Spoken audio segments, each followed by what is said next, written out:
পাম বাগানে কিছু পাই আর না পাই, এখানে গাড়ি কিনছি, এখন বাগানের ভিতরটা ঘুরি আর গাড়ি চালাই। কাম আছে, কাম নাই পাম বাগানে, কাম না থাকলে কি করবো। এখানে যদি আরেকজন পিক আপ করলাম, ইয়া পার্টনার এগুলো আমি তো পাম বাগানে ভিতর আর এখানে যাইয়া আরাম দেখা করে পয়সা দিব।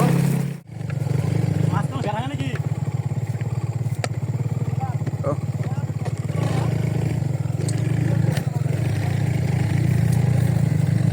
হ্যাঁ কোথায়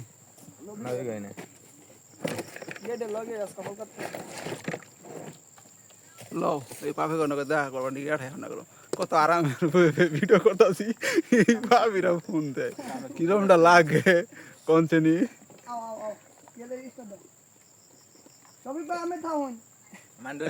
হ্যাঁ মাছটি ভাগ করে নো কুসুম থেকে মাছ মারতেছে, তোমরা আইসে থেকে মাছ মারতেছে।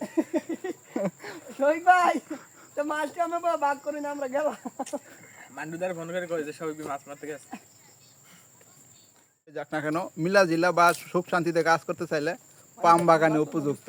পাম বাগান ছাড়া আর কোনো জায়গায় এরকম ভালো কাজ নাই। যেরকম ফ্যাক্টরিতে কিন্তু অতটা শান্তি না, 12 ঘন্টা খারাপ হুটি উটি কি শান্তি, যারা গেছে তারা বোঝে। মাঝে মাঝে খোঁজ খবর নেই, একটু মনের উৎসাহটা জাগায় কাজটা কিরম।